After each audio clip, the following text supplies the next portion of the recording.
Do you want to be happier? I've wondered this for a while. Like, I think we all want to be happier, right? And conventionally, a lot of us get the advice of, oh, be grateful, or happiness is a mindset. What does that even mean? So can you just decide to be happier, that you're going to perceive life in a rosier way? Well, the idea really kick-started from studying John Gottman's work. Dr. John Gottman, this is more relationship science, but he studied thousands of couples over decades to figure out what worked and what didn't.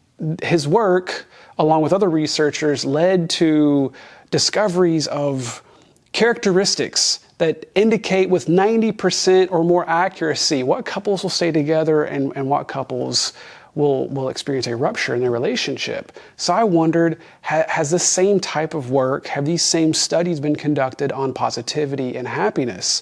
Can science make you happier? Not through pills, not through affirmations, where you sit in front of a mirror and you remind yourself how good that you think you are. Are there techniques we can use in our lives to become more positive? And I mean this in a lasting way. Let me get into the history of positive psychology, because that's really what we're going to leverage here to answer the question.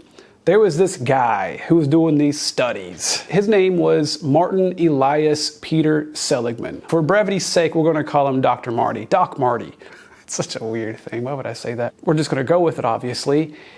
He was studying learned helplessness. There were 3 test groups of dogs.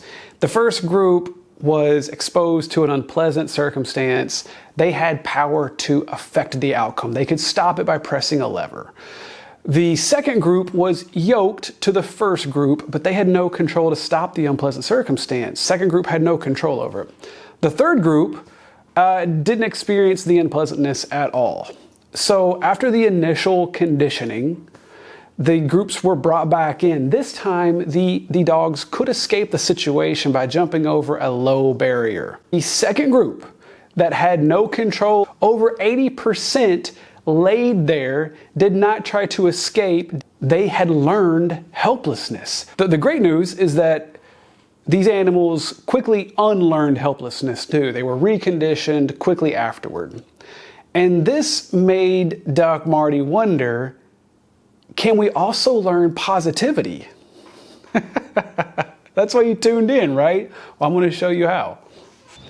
So what's interesting here is that conventionally, we think of happiness as being the product of how we were brought up, or a mindset, or even external factors. Marty's work showed that happiness isn't achieved through higher incomes or moving to a sunnier climate. In fact, his work revealed some pretty interesting things. There are some external factors that actually do increase happiness, or have the potential to increase happiness. Now, before I say what they are, let's remind ourselves that there's a correlation here, but not necessarily a causation. So for example, for one thing, marriage has been shown to increase happiness. But is this because happier people get married, or because marriage actually makes you happier? Now the complete list I'll share with you now. Live in a wealthy democracy, not in an impoverished dictatorship. Like I said before, get married. Avoid negative events and negative emotion. Acquire a rich social network. Get religion. Equally interesting to me is that these next issues I'll bring up actually don't affect happiness that much. And these are some of the things that I believe most of us probably would think they would contribute more to our overall happiness. One is making more money. Beyond being comfortable, meeting your basic needs, money doesn't really move the needle that much. Staying healthy, getting as much education as possible, and moving to a sunnier climate.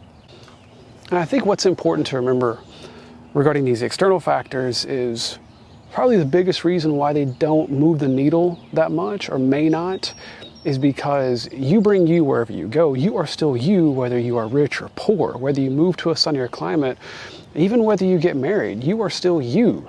So unless you're able to change the internal mental architecture you use through which you view the world, you're not going to be that much happier. So the question remains, and that's how we started today.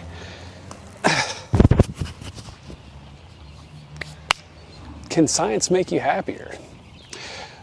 Becoming an optimist, becoming happier, is about moving the needle toward optimism. If something good happens, an optimist says, hey, this is because good things happen to me. This is part of a larger theme in my life. Positive outcomes. A pessimist says, oh, that's luck. That's temporary. You can't count on that to happen again. You're gonna steal my spotlight here.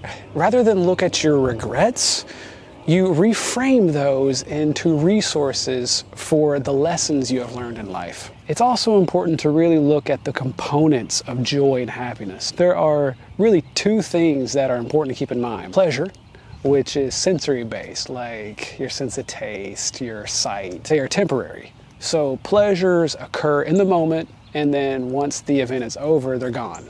Gratification is more of a lasting source of happiness. And gratification occurs through exercising your strengths. If you like facing your fears, say that you go climb Kilimanjaro. So we made it. That source of happiness extends long after the event is actually over.